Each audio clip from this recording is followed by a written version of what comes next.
I've published 40 novels. There's a limit, I think, to how many ways you can kill people. Well, possibly not, but I think that I want to carry on writing the kind of novels I've been successful with, but I also want to do different things. Yeah. Become aware that time is finite as well. Uh-huh. I had a big surgery last year, and that made me think I might not have forever, which was quite a shock to the system, really. Yeah. And so I thought that if there's things I want to write, I'm going to write them, and that's that.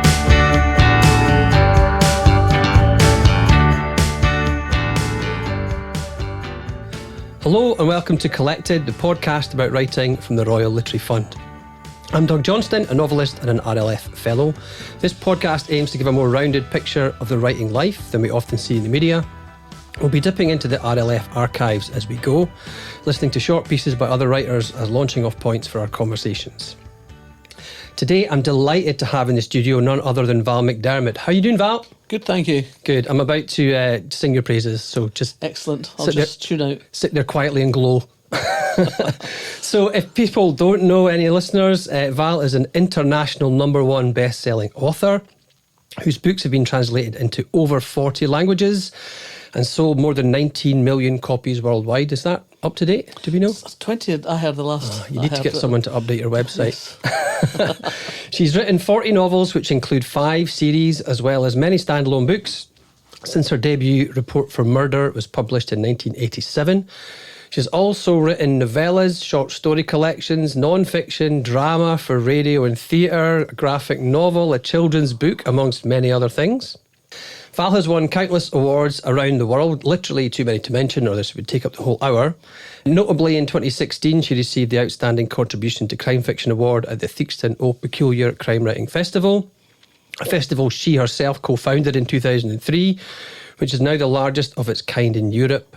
Val has received 8 honorary doctorates. Are we still at 8? Still at 8, okay. Yeah. Is an honorary fellow of St Hilda's College, Oxford, and visiting professor of Scottish Studies and Crime Fiction at the University of Otago in New Zealand. She's also a singer in a band called the Fun Lovin Crime Writers with me and some other people, which we might get around to talking about if we have time. So welcome to Collected, Val. How are you today? I'm fine, thank you. I've had a very nice drive down the motorway, looking at the back of other cars. Good stuff. So, there's so much to talk about in that CV, that very potted CV. But before we talk about you as a writer, I kind of want to talk about you as a reader. So this is the National Year of Reading. And I think, obviously, all writers are readers first. Mm-hmm. And you've spoken in the past very eloquently about reading. You do a lot of work about the importance of reading. I know you're a patron for the Scottish Book Trust. So to get us thinking about that, we're just going to have a little listen to our first clip today, which is children's author Layla Rashid on the literature that changed her life. A few things have changed my life. Moving countries, getting published, having children. Thinking about it, I am not certain that any book has ever had that kind of impact. But there are certain books that stand out in my memory, marking boundaries and stages of life, like megaliths towering above a misty field. One of these is the Lord of the Rings trilogy, which I had in a bind-up and therefore counts to me as a single book. When I think of myself as a teenager, I see myself curled in a dusty dark brown velour armchair in a boxy sitting room in North Solihull, sunk so deeply into that book that when I eventually lift my head from the page, it is like coming out of an isolation tank. Reading it for the first time, breathing and heart rate both adapted to another world, Middle-earth. Going back to the book was like sinking underwater. The light dimmed, the sounds dulled and became irrelevant. I existed in the book, and the world I was supposedly native to was a fantasy. Outsiders and those who have experienced different worlds are often drawn to fantasy. A book like The Lord of the Rings remains one of the few books I can truly lose myself in, as I did when I was a teenager. The first modern novel I read and understood was One Flew Over the Cuckoo's Nest. Why would this book appeal to a shy, culture-shocked 13-year-old mixed-race girl at boarding school in Harrogate in the 1990s? Much later, I got it. Mixed-race Chief Bromden is isolated inside an insane institution run by cruel bullies who gaslight and torture the sane inmates. He stays mute in self-defence, clinging to a ghost world of distant memories before he entered the madness of the institution he can see no way of escaping and no future beyond. Sounds like boarding school. The book began with Chief Bromden's memories of childhood, lost in a fog. Home was so far away. The book that you find yourself in isn't always the obvious one. But sometimes it is. A few months ago, a book changed my life because it showed me my life. I've written elsewhere about the complete absence of any Asian girls in anything I read until I was an adult. The assumption was always that the reader was white. In 2019, Sabina Khan's The Love and Lies of Rukhsana Ali became the first book I had ever read that actually put my life on the page. Yes, it was set in the USA and about a lesbian relationship, and I wasn't either American or lesbian, but it made no difference. The love, the shame, the misogyny, the hypocrisy, the fish and rice were all on the page. Someone was finally telling the truth about growing up an Asian girl in the West. It's good to know that at the age of 42, books can still change your life for the better. Yeah, lots of interesting points there. Did anything that Layla had to say resonate with you in terms of reading? Yeah, I think from a very early age I was into stories. Yeah. I was lucky because my mum and my dad encouraged me to read, because we were both from working class backgrounds, left school at 14, knew the way for me to have a better life than them was through education. So that reading came first. And we lived in a council estate, but I was wee, and my mum used to strap me into my pushchair and wheel me across the council estate to the library and sit me down in the children's section and would go through picture books. Okay. And she'd read picture books to me. So I associated, I suppose, being read to as something that was about, spending time with my mum and good quality time. Yeah. And then I remember very vividly getting the measles when I was, I think, about 6. And the thing was that with the measles, you were supposed to be in a darkened room because otherwise you'd go blind, apparently. Okay. So they said. And I couldn't. My mum thought I was going to drive her mad if I couldn't read. So she sat outside my bedroom door and read me The Wind in the Willows. Oh, wow. And I still remember that so vividly, listening to the lives of Ratty and Mole and Mr. Toad, and it was exciting, and it was fun. It was also educational because there's quite a lot of big words in The Wind in the Willows, so my mum would have to explain what these words meant. Yeah.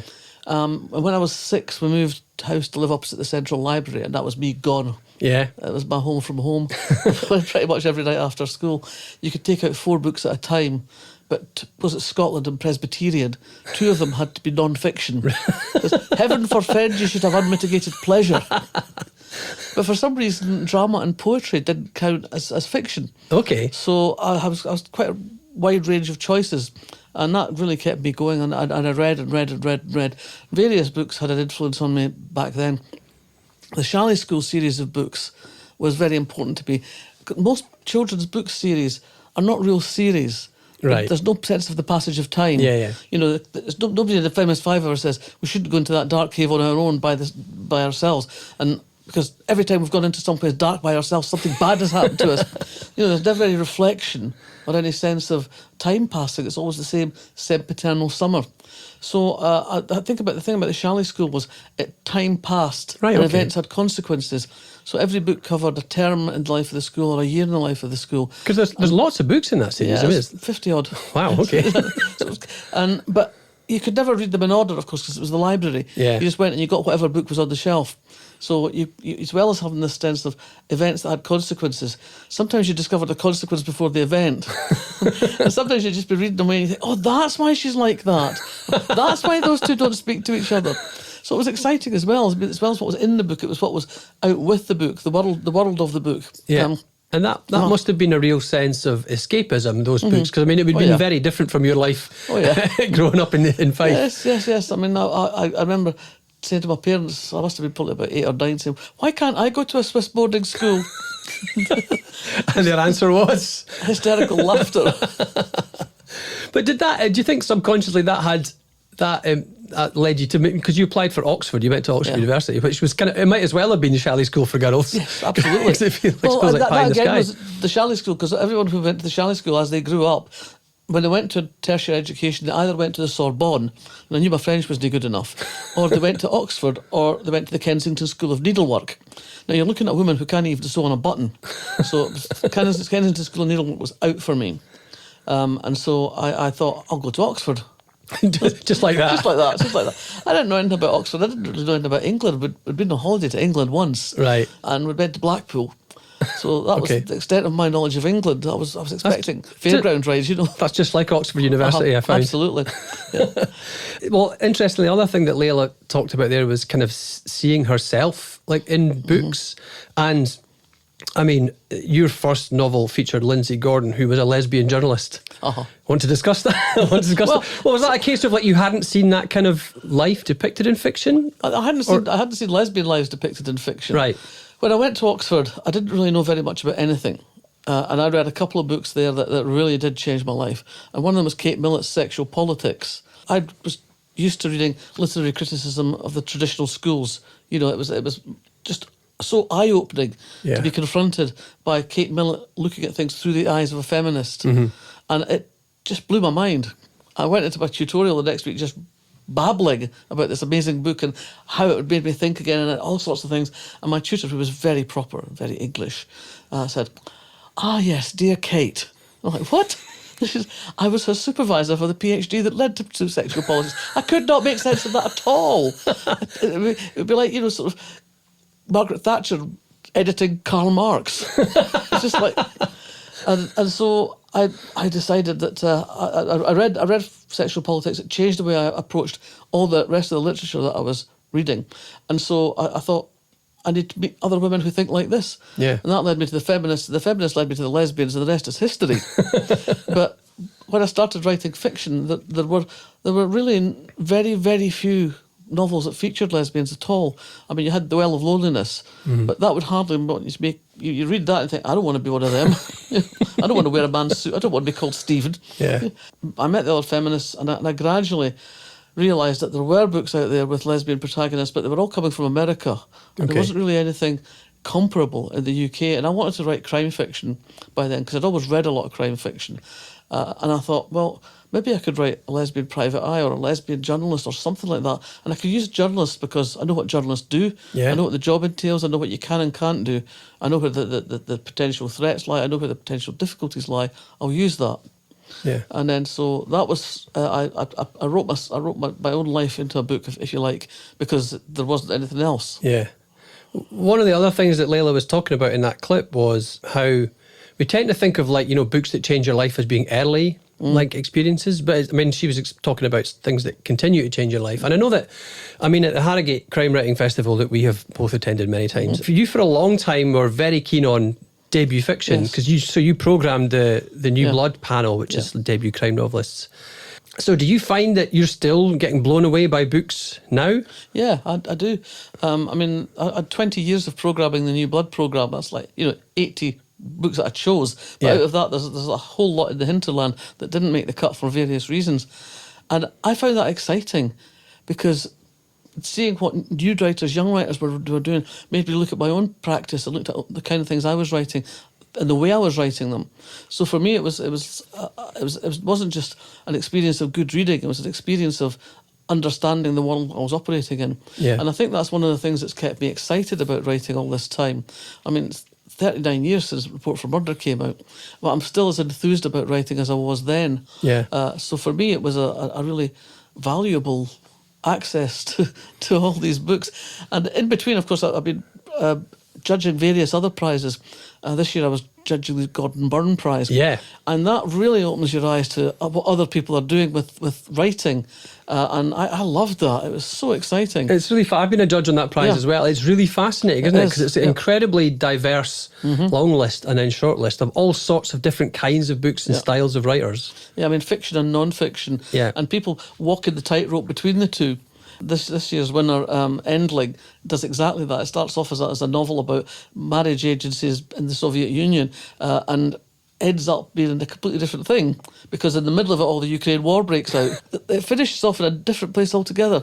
I'm currently listening to the audiobook on your recommendation, Right. so don't tell me what happens at the I end. will not tell you what happened, but it's extraordinary use of narrative, I think, to incorporate the real events, to like yank them in from the outside, and it works. And there were other books there that just made me go, like, wow, that's so clever. Such a smart way of approaching the subject. Yeah. You know, wish I hadn't done it. Wish I'd thought of it. There's nothing worse when you read a book and you're kind of envious. Oh, I wish I'd had that idea, or I wish I'd had that like, execution.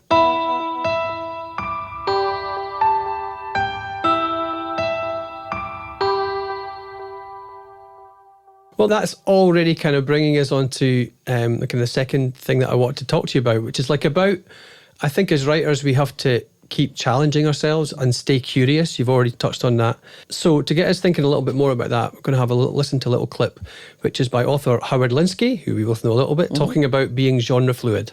I'm Howard Linsky, and I'm probably one of the most genre fluid writers around. I've written 20 books for 8 different publishers in 5 different genres. There are 12 crime fiction and 3 historical novels, plus 2 non-fiction books, 2 for children with reading difficulties, and even a mindfulness spoof about beer. Each genre has its own peculiarities. With crime fiction, you have to hook your readers on the very first page, then provide enough twists to keep them reading till the last one. Historical fiction is similar, but with the added complication of extensive research to ensure every detail is accurate. Dialogue is tricky too. It has to sound authentic for the period, yet still be simple enough to be understood by today's reader. Non-fiction presents different challenges. I have been the ghostwriter for 2 former military men with remarkable lives who trusted me to write their stories. I got to decide what to include and exclude from the finished books, and crucially, I had to write them in their voices or they wouldn't have sounded authentic. That's not easy, but it's very rewarding to write someone's life story for them, and both men are justifiably proud of their biographies. The children's books were for teenagers with reading ages of 7-year-olds. One was about Vikings, and the other on the sinking of the Titanic. When it takes a massive effort for your reader just to get through a book, the subjects have got to be interesting. I didn't set out to write in 5 different genres deliberately. I got my literary agent with a book that was set in World War II. It was years later before Hunting the Hangman was finally published. Meanwhile, my agent encouraged me to write a crime book. When I eventually came up with an idea about a white-collar gangster, The Drop became my debut novel, and I was then officially a crime writer. The Times newspaper named it one of their top 5 thrillers of the year too, so that's yet another genre I can lay claim to. I don't mind if I'm known as a crime, thriller or historical author or a non-fiction writer. We like to attach labels to things, and sometimes they are useful. A reader needs to know what they are buying. The word genre is sometimes used by literary types to demean other writers. The great Raymond Chandler was dismissed as a mystery writer, which irked him, but it never harmed his sales. His books live on now, long after his critics have been forgotten. My next book, A Serpent in the Garden, is set in 1592. Its protagonist, William Shakespeare, wrote tragedies, histories and comedies. I doubt the greatest writer the world has ever seen paused for a second to consider what genre he was writing in. Nothing was off limits. So do what he did, and write what you want to write, then leave it to others to pin labels on your stories afterwards. Believe me, they will. So really helpful advice from Howard. We should just all be more like Shakespeare. Yeah. That's what I think to myself in the morning when I get up. I must write like Shakespeare today. What would Shakespeare do? Should I get a T-shirt printed up? No, but seriously, I mean, it's really interesting some of the points he was making. I think, did anything resonate with you or anything you disagree with in there? I think there's increasingly a willingness on publishers' part to recognise that the writers may not want to write the same kind of books all the time. Yeah. When I started writing crime fiction, most crime writers were much older. They tended to come to it later in life, in their 40s or 50s, or when they'd retired. Okay. When my generation started to come through, I was thinking at the age of 32, I'm going to be doing this for a long time. I've got to keep interested in it. And I thought at the time that probably meant writing different kinds of books. So I started off with, Lindsay Gordon, amateur sleuth journalist. Then I moved on to Kate Brannigan, Private Eye. Then I had Tony Hill and Carol Jordan, serial killer profiling, and on, because every now and again you start running out of road with a character. You think, this is ridiculous. This is just a person in the street, a journalist. She keeps falling over bodies. That's ridiculous. It's got to stop. Got to stop. Well, listen, I'm on book 7 of my series, so don't tell me that. I want to keep writing it. Sorry, your series is about a group of women who are undertakers. Well, yeah, I know. So they're always falling over bodies anyway. I mean, that goes with the territory. That was a really clever idea, by the way. Hate you. I mean, I've written non-fiction. I've written crime fiction. I've written fiction that isn't crime fiction. I've written a children's book. I mean, it's just to go with the idea. Yeah. And write what you need to write. I mean, if it's not in the heart, it's not going to work on the page. I'm supposed to write a book next in the Ali Burns series. I'm supposed to be writing 1999. Yeah. But there is a book chapping at the door of my head and will not leave me alone. Yeah. And I don't know if I'm going to have the time to write it before I write the 99, or if I'm going to have to put it to one side, but it's still going to drive me mad.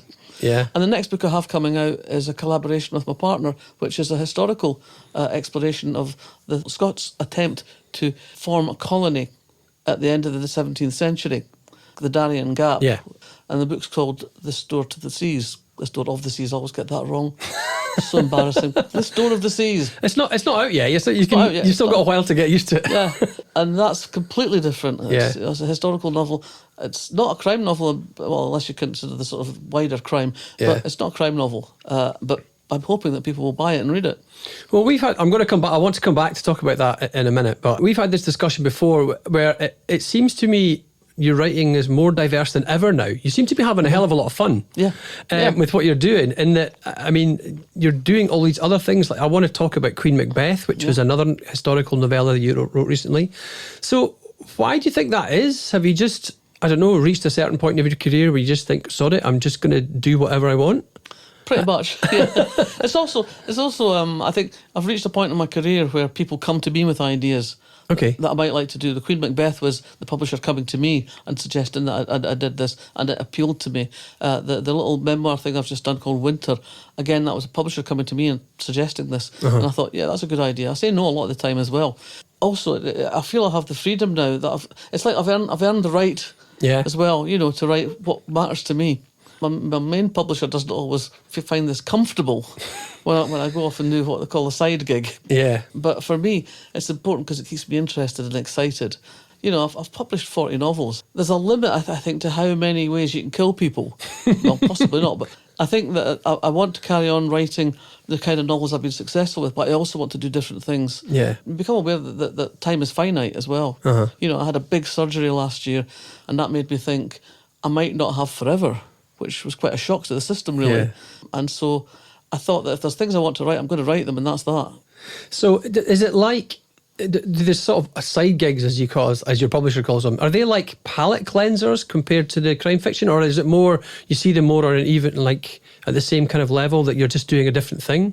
Yeah, I think I'm just doing a different thing. Okay. But I'm doing a different thing formally differently, or in terms of subject matter, in terms of characters, times of time and space. But the process is the same. I'm still using the inside of my head. I'm still trying to figure out what comes next and how it comes next and what I'm doing with it and does this work. So I'm doing the same kind of writing process, however I set it. And yeah, coming back to This Door of the Seas. I've got it written down, so I'm okay. So how did that come about? I mean, you've written that with your partner, Joe Sharp, which is a first as well. I want to talk about that as well. How was that experience? It was actually very good. I mean, the first part of the book was the research, obviously, and Joe is the professor of geography. And she's also the Geographer Royal for Scotland. Right. So she's used to doing research. Yeah. And I had just come out of this major surgery, and I wasn't really fit for doing anything much except saying, "That's great, love. That's great. Bring me some more." And so she did most of the research initially, and then because we talked a bit about it and how we were going to write it and what we were going to say and what things we were going to avoid and the mechanism of the storytelling. And so eventually we reached a point where we had to get started writing the damn thing, and we sat and talked about it. We didn't formally plan it out, saying, "I'll write this and you write this, I'll write this and you write this." It was more a case of, "I've got a couple of hours this morning, I'll do a bit of work on it." Okay. And I'd write and Joe would edit me and vice versa. And it was very civil, actually. How does Joe feel about editing the multi-million selling Val McDermid? She was slightly anxious at first, but she realised I wasn't actually going to storm out the room if she changed anything, you know. And I mean, I value also her experience of writing for a very different kind of audience. Yeah. You know, she would say, we really need to put something in about this to explain it. And I'm like, oh, all right then. We had one argument. One argument. It's not bad. Said, that's not bad. I mean, I'd put something in and she said, where did you get that from? That's not in the notes. I said, yes, it's in the notes. I read it in the notes. That's where I put it in. I didn't just make it up. And she said, you did, because that's not in the note. It's not in the notes. I didn't put that. That's completely brand new to me. I said, it's in the notes, pitifully. And she went off and sort of slightly in a huff, came back 2 hours later and said, you're right, it was in the notes, I'm sorry. So that was fine. Well, that's obviously a way in which you're challenging yourself in the terms of writing process. I want to come back to writing process in a minute, but another way, this is me just weaseling this in now, that you've been challenging yourself, is that you're singing in a band now, rock and roll band, yeah, and have been for quite a long time. So how has that been, and how did that, I mean, very quickly, how did that come about, and what did you get out of it?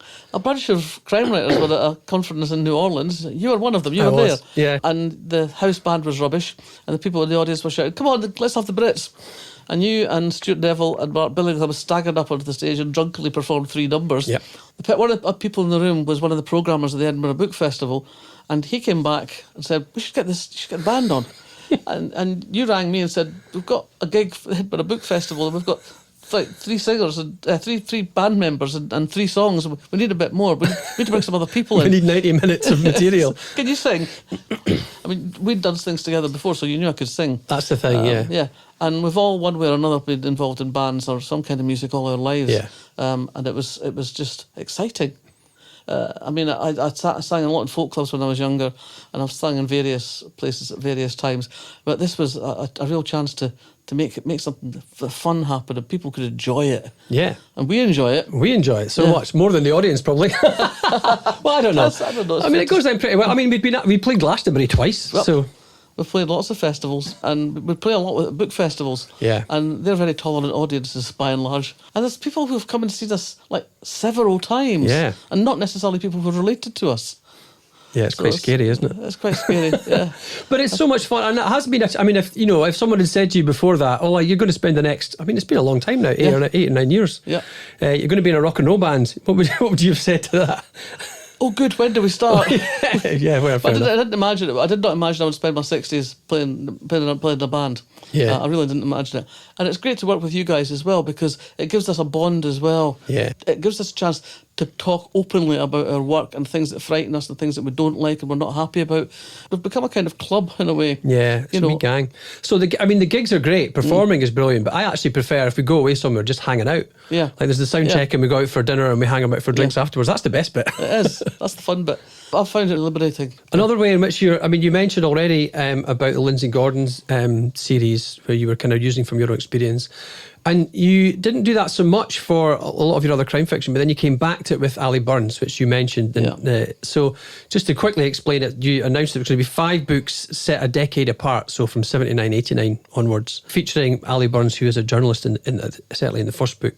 That seemed to me an incredible thing to announce at that stage of a career, that you're going. I mean, that's a real challenge. Yeah.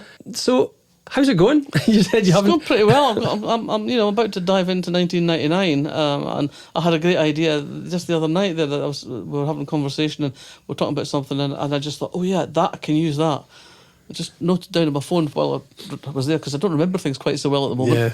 And yeah, it's exciting me, and 1999 gets even more exciting for me, because 1999, my books are in that universe.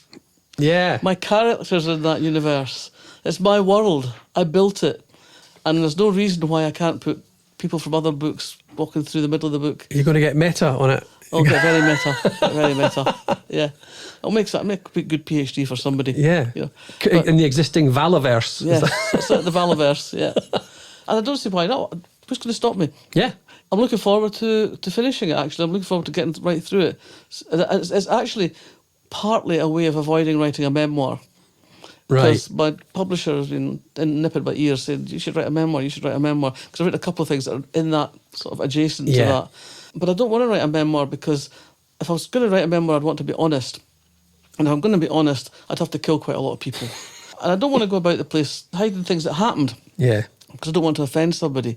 So I'm using these books as a way of writing about my life in words over those 40-odd years. And there'll be characters in there based on people that I know and that I love and don't love, but there'll be people who are completely fresh. And I hope that people will not necessarily read themselves into it, because what always happens is people read themselves into it as the good people. Yeah. They never Yeah. say, I am that nasty bastard.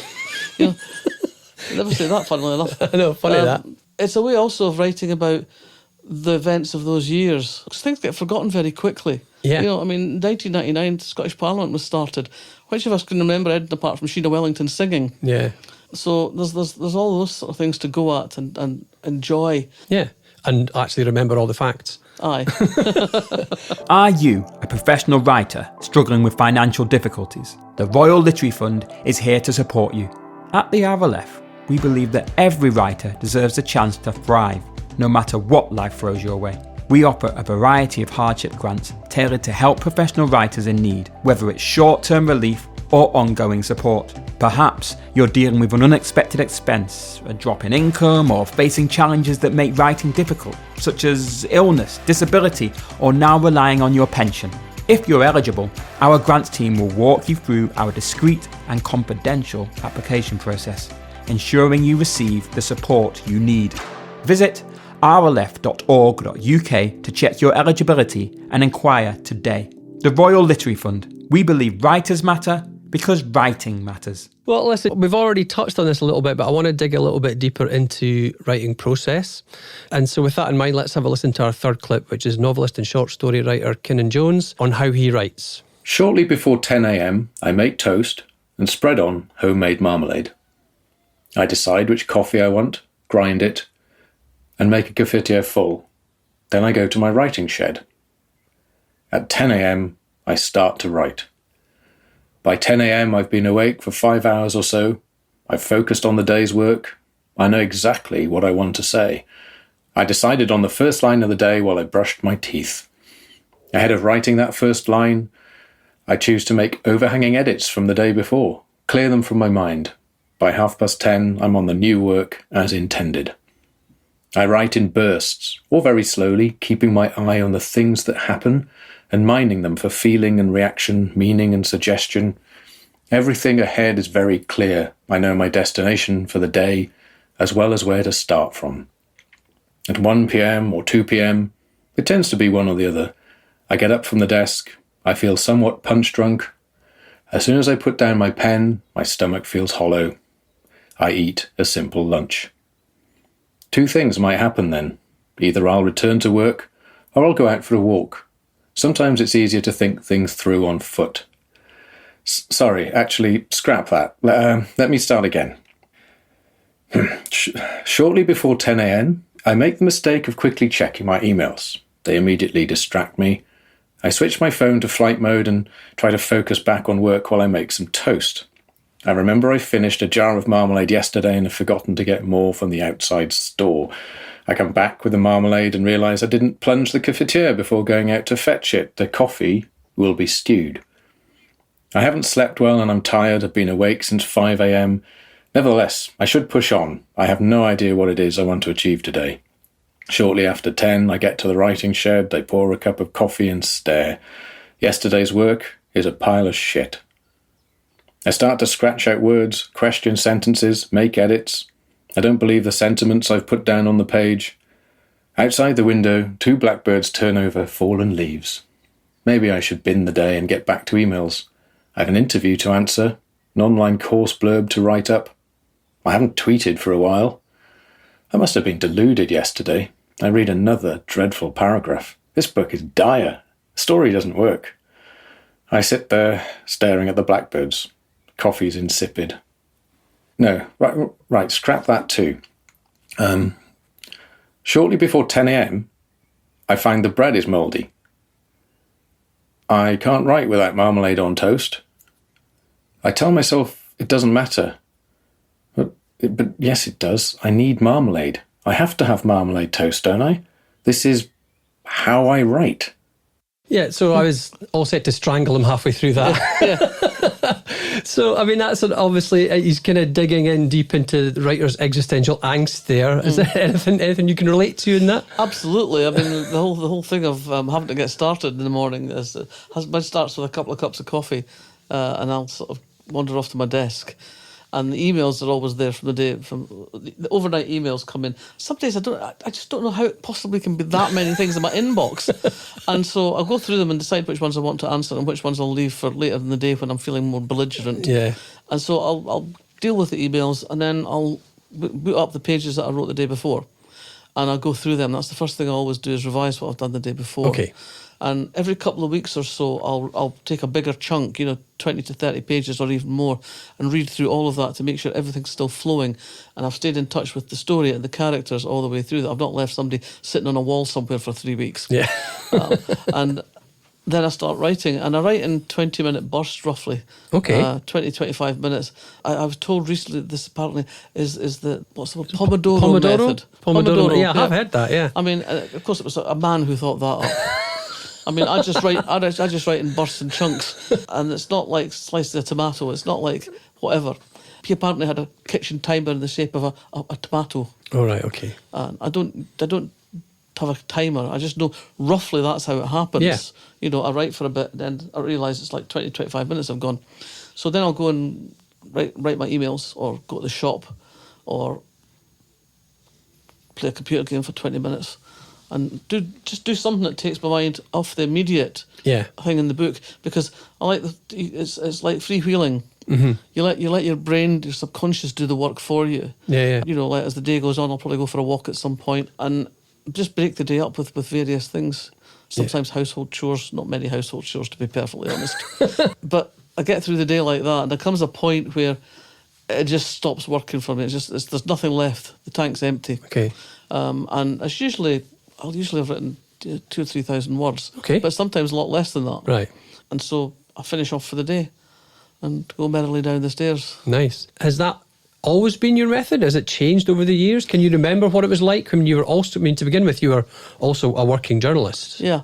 I was the Northern News editor of a national Sunday paper. Yeah. Monday was technically my day off. Right. But the features department would always ring up at some point. But I started out, my morning routine was, on a Monday morning, I'd get up, put my outside clothes on and go for a walk up Mam Tor, and stand on Mam Tor Ridge and look about the place and have a think. Walking does seem to loosen the reins of torpor when it comes to sorting out your mind and your stories. And then I'd go back home and I would write from 2 till 7. And I wouldn't answer the phone and I wouldn't answer the door. I just would focus on what I was writing. Okay. And it doesn't sound like much, sort of 5 hours a week, but the thing was, in between that time, I would be thinking about what I'd written the week before and figuring out what was redundant and what I needed to change and what could stay and where it would lead me. So by the time I sat down on Monday afternoon, I knew exactly what I wanted to do with the next bit of the book, because that was the only time I had. Yeah. So I think you find out what works for you. Yeah. And you also find out what works for you in the time you have available. There's no point in saying, I must have the hours of 2 p.m. to 4 p.m. to write every day of the week if you've got a job, because that's not going to happen. Yeah. So then you just end up beating yourself up. You've got to find what's practicable, a time of day that you are quite creative. Yeah. So that's how I started off. When I started writing full time, I foolishly started off trying to write from 9 to 5. It just didn't work. It didn't work for me at all. I was just spending a lot of time staring out the window, thinking about nothing very much. And so I started breaking the day up by going often for a wee walk. The subconscious is an amazing thing. Yeah. I often, when I'm going to sleep at night, I'll be thinking about where I'm up to in the book and what I need to do next and what's a problem and what isn't. And in the morning, the answers to the problems often arrive in the shower. They just do. They just go. I mean, I've actually done that thing of smiting myself in the forehead. And, duh, you're so stupid. How could you not work that out?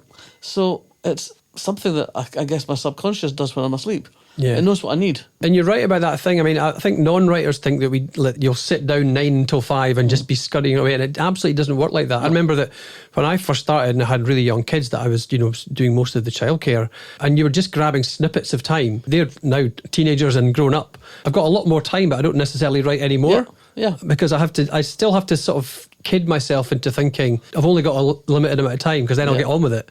Yeah. Otherwise, you're just sitting there looking out the window. Yeah, I don't think that I'm necessarily more productive than I was back then. Right. Because I had a lot of time for thinking about what comes next and what have I done, what's wrong with what I've done. Yeah. You know, and what can I make better with the next bit, and what do I need to fix, and what do I need to think about after that. It's a different shape of productivity. Yeah. I'm probably better at solving problems now than I was when I began. But that's all. That's the only difference, really. One of the things that Kinnan was talking about in that clip that you've already alluded to is the other demands on a writer's time. Yeah. So I've seen your diary. Yes. It's quite busy. It is. So how do you cope with that? I mean, that seems to be an incredible pressure on your writing time. Yeah, well, I suppose I just treated the writing time as it's the time I've got in between the other stuff. Right, okay. I mean, when I started out, there was really no other stuff. I mean, 40 years ago, there were almost no book festivals, and libraries occasionally would give you a gig. I think the first year after I was published, I got invited to 2 festivals. And one of them I was on stage with Julian Simmons, the great grand old man of crime fiction, and Michael Dibdin, who at the time was absolutely at his peak. Mm-hmm. And then the second time I was with Joan Smith and Leslie Grant Adamson, and I was there to make up the numbers. It made perfectly clear to me that I was there to make up the numbers. So there wasn't the distractions in the same way that the potential distractions that there are now. I guess I just do the things I've got to do.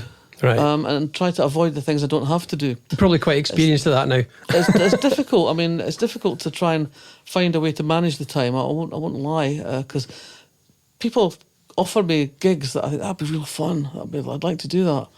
And I do a bit of chairing for other people, and I quite enjoy doing that because it makes me get off my butt and think about what I'm reading more. Mm-hmm. So it is a juggling act.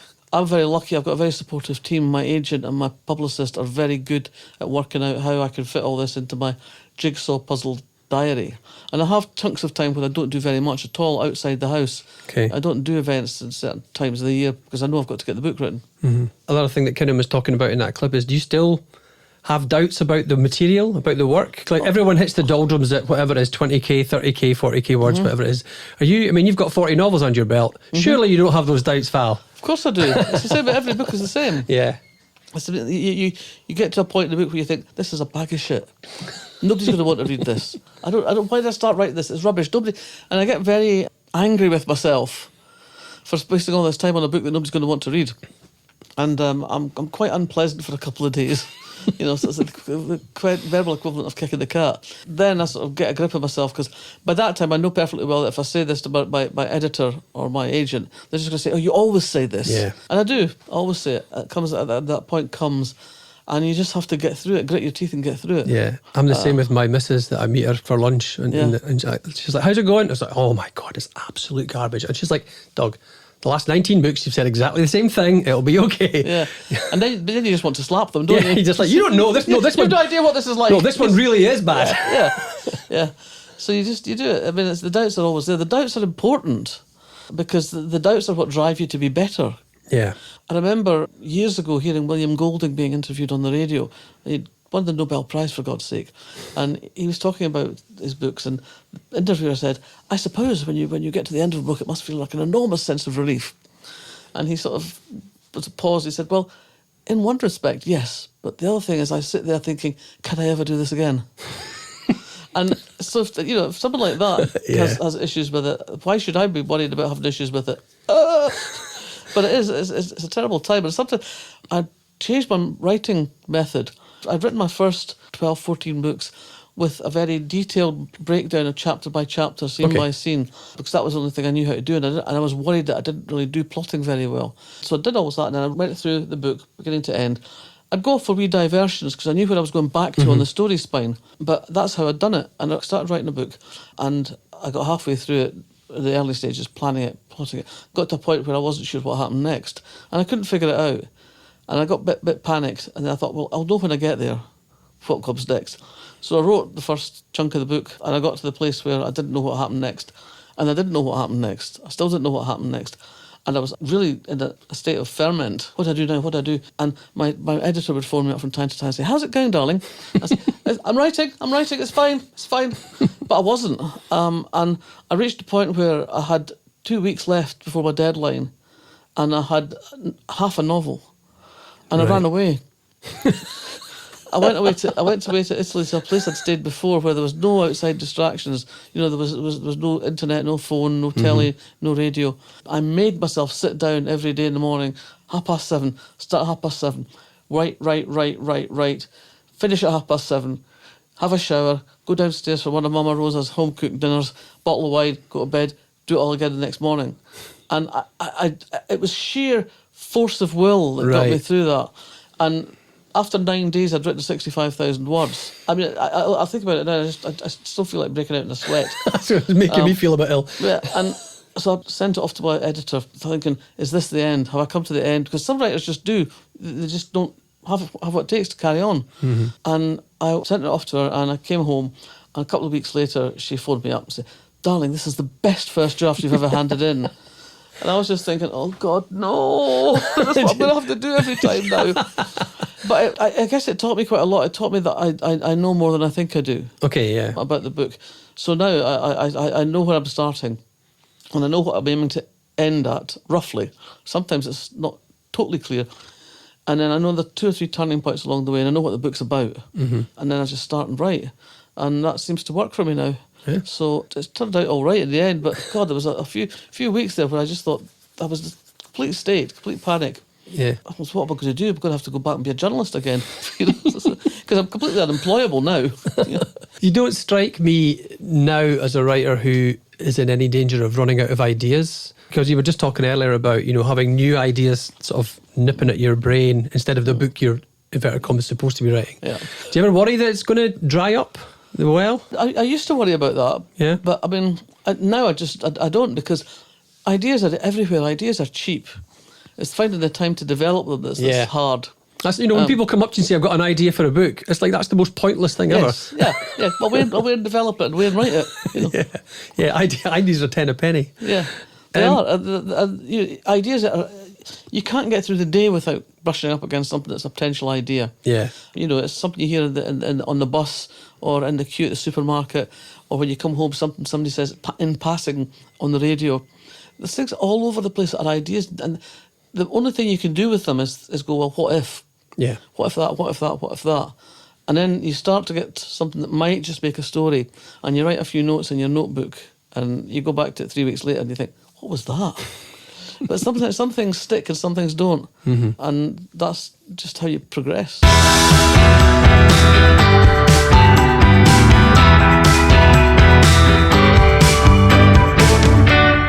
So I want to also talk to you about changes in the industry, because you've been around for a couple of years. Aye. And so to get us thinking about that, here's author Claire Chambers talking about her own experiences of changes within the publishing industry. Back in the 1990s, I worked as an editor for a literary publisher.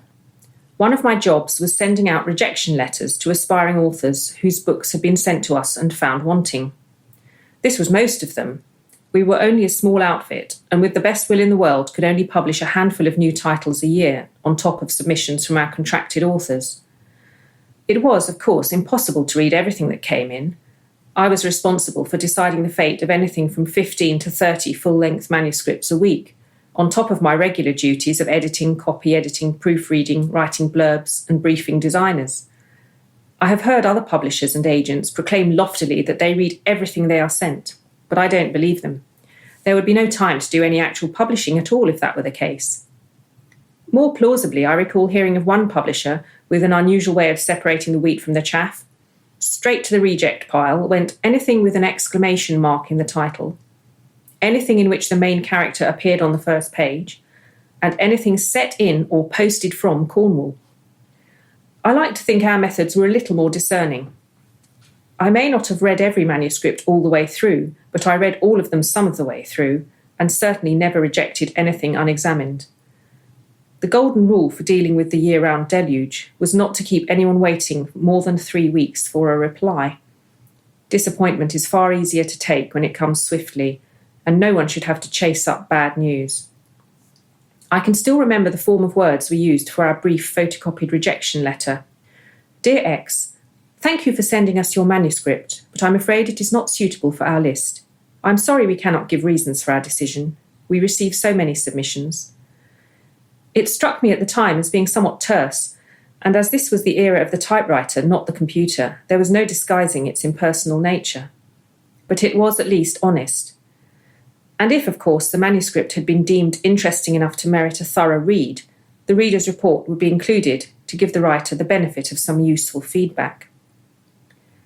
I felt more than somewhat sympathetic towards the recipients of these polite no thank yous, as I had been on the receiving end of a fair few from agents and publishers myself by that stage in my writing career, and was familiar with the plunge in spirits that accompanied their arrival. And it occurred to me to wonder, each time I signed one of these letters, how many disappointed writers would remember my name with hostility, and how many invisible enemies I had made during my tenure as Queen of the Slush Pile. I can only hope that, like me, they were not deterred from trying again, and promise them that finding a publisher, that first thrilling step in a writing career, does not mean an end to rejection, but instead a growing familiarity with its new and ingenious forms. Well, that felt kind of dystopian, but also kind of idyllic at the same time, because looking back, the 1990s, imagine getting a rejection in 3 weeks. Yeah. I mean, it's been a while since you were on a slush pile, I assume, Val, but I mean, how did you feel about that, from what Claire was saying? Yeah, I mean, certainly from my early experiences, I got a lot of rejection letters before my first novel was accepted. Yeah. Because I think a lot of people see the success of where you are now and think it's all been like, easy street. Yeah, I remember Ian Rankin and I having a conversation where he said it took us 10 years to be an overnight sensation. But I mean, I first started writing fiction well before I was published. By the time I wrote Report for Murder, I'd written 2 full-length manuscripts, which had been universally trounced and no real feedback as such. I turned one of them into a play, which was performed and got me a contract with the BBC and got me an agent. But then within sort of 2 years, my agent had fired me, and that was the end of my career. Right. But the rejections are really painful. But I don't know quite how it is now, because I don't have that experience now, because I have contracts to fulfil. And if I want to do something different, I talk about it with my publisher, with my agent first, to see if there's any point in doing the work. Right. Sometimes you have a really great idea that doesn't go anywhere because nobody likes it. And that's fair enough. You just put it back in the drawer and you bring it out again in 5 years' time and say, what about this? See if anyone remembers it. Yeah, exactly. But it's so difficult now to make a mark and to be published. And I think that the publishing industry has become so much more about marketing. I mean, we've now shifted our timescales now. Now publishers want your manuscript sorted a year before your book's being published. Yeah. So they can get the marketing machine geared up and start punting your book when people can't even get their hands on your book. They don't know how good it's going to be or how bad it's going to be. And I'm not sure how well that works, because I can certainly think of one book where it was being pitched to me more than a year before it was about to be published, and they wanted me to do an event with the author to announce the book was coming a year's time. I said, I can't do an event with a book I don't know. Yeah, that isn't out there, I've not read. I can just crazy. say, this is so-and-so. She's a really nice person and she's smart. You probably like the book, but you might not. I mean, it's impossible. So I think it's also one of the other things that I regret now is the fascination with novelty. Right. Publishers are desperate for a debut. Yeah. And they'll throw money at debuts. And if that person hasn't worked out by the third book, they're dead. Yeah. You're probably not going to get a second chance. And that, I think, is not good for the culture. And it's not good for helping writers to become better writers. I mean, when I started out, I had time and space to make mistakes. Yeah. I had time to work with editors who were understanding of my work and understanding what I was trying to do and helped me towards achieving that. I don't think the same thing happens to anything like the same extent now. No. And, well, I did the Harrogate New Blood Panel for 20 years. And I worked my way through a lot of books. Some of those people didn't do another book. Yeah. Some of them just didn't work. Yeah. But for others, they did really well. I would not have a career based on the sales of my first 3 books. I wouldn't. It's simple. Yeah. Nobody would look at me after that. And I think that's really problematic because it doesn't help writers to become the writers they should be. It also gives writers a false sense of achievement. They will say things like, well, I got so-and-so for my first novel. I mean, obviously I know what I'm doing. I'm not going to listen to the editor. Yeah. Yeah. And I remember one particular occasion, I was talking to someone who first book had gone out and done very well. And she said, I'm now writing the television script. I said, have you written for television before? She said, no, but 3 years ago I hadn't written a best-selling novel. I was just like, okay. Good luck. Never seen it. Yeah, because I mean, when we're recording this, it's not long after the London Book Fair, and like, Yeah. you know, you get the usual parade in the bookseller of like all these people signing significant 6-figure deals for their debuts. And I mean, you said to me, yeah, I mean, most of these people will never hear from them again. Yeah. There'll be one book, and if that doesn't absolutely explode, then they won't even get to the second book in the book deal quite often. I mean, I sometimes think if the 6-figure book deal means the 2 zeros after the first 3 Decimal, yeah. That's more like more like our first deals. Yeah, my first advance was 600 quid. There you go. Yeah. And was that the Women's Press that Yeah. published you first? Yeah. So how was that experience working with them? Because that was relatively a small outfit, It was obviously. a very small outfit, and I actually had 5 different editors on that first book because people left. Wow. People got ill. People changed their role within the company, and so I had 5 different editors, all of whom wanted me to write a different kind of book. And I look at that book now, and I mean, it's been out there. It's never been out of print, but I look at it and I can see the joins. Yeah. I don't think readers can see the joins because they don't have the relationship that I have with it. But it was tough, and I wasn't even sure that they'd give me a second chance with another one. Yeah. Well, Yeah. all 6 of those Lindsay Gordon books have basically been rejacketed and getting reissued. Yeah. So how's that experience been going back over them? That's been fun, actually. Yeah. I had the sensitivity reader. Did you? Yes, I did. 'Cause obviously, it was a different world back then. Yeah. And it was quite clear to me that the sensitivity reader that I had did not understand second wave feminism. Okay. Because there were a lot of things she wanted me to change, and I wasn't prepared to change them because that's how it was. Mm-hmm. And I did make 1 or 2 changes because I felt 1 or 2 of the racial things were not appropriate. Okay. They probably weren't appropriate at the time, but I wasn't sensitive to that. But I mean, I'm not being censored in any way. No. It's just the case that I looked at them again and chose to change them because I'd be censored now probably. And does it feel like it's still you? Were they still written by Val that you know? Or does it feel like a different person? Yeah, I mean, I look at it and I think I'm glad I don't have to re-edit this because I would make many changes and I hope I'd make it better Yeah. than it is. I mean, I was just a beginner, you know. And I was trying to do clever things that nobody noticed. I mean, every one of the Lindsay Gordon books has murder in the first sentence. Right. Nobody's ever noticed that. They're looking out for it now, though. Yeah. You try and do things that you know, sort of little Easter eggs you hope for the reader. They never notice them. Yeah, you know, never get them. It's just like, why do I bother? Honestly, you lot don't deserve me. As well as those sort of like publishers looking for new writers and new faces, it strikes me that the publishing industry in general is more conservative than it used to be. Yeah. I think anything that's slightly out with the norm struggles to get published, like Yeah. much more than it used to. I mean, Yeah. you coming back to your experience judging the Gordon Byrne Prize, I guess most of those books would have been small independent publishers. A lot of them would have been. Several of them were. Yeah. I Yeah. mean, a lot of the books submitted were. Yeah.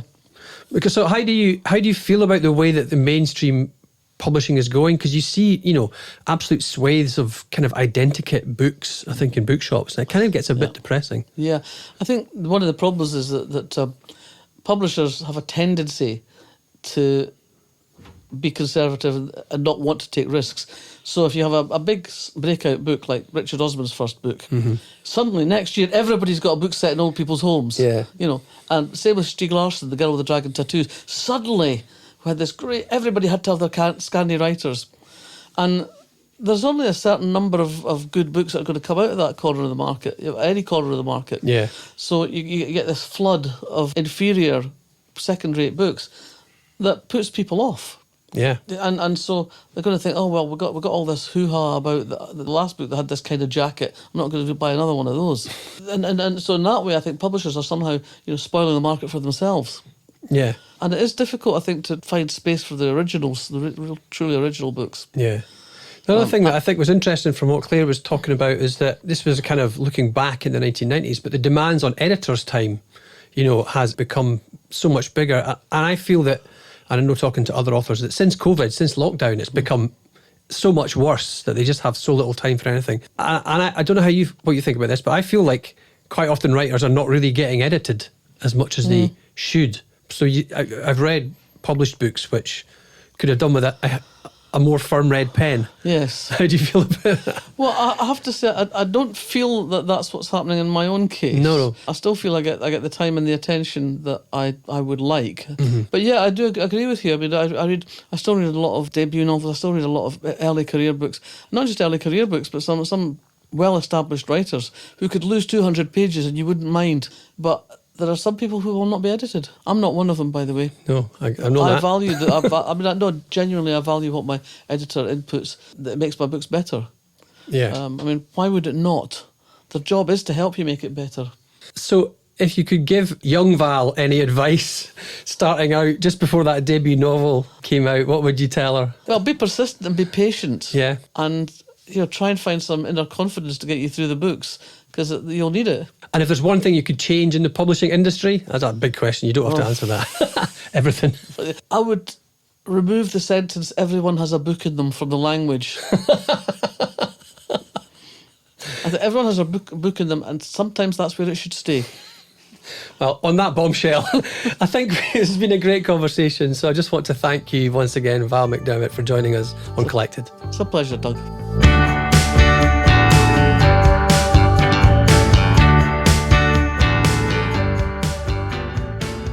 You've been listening to Collected, the podcast about writing from the Royal Literary Fund.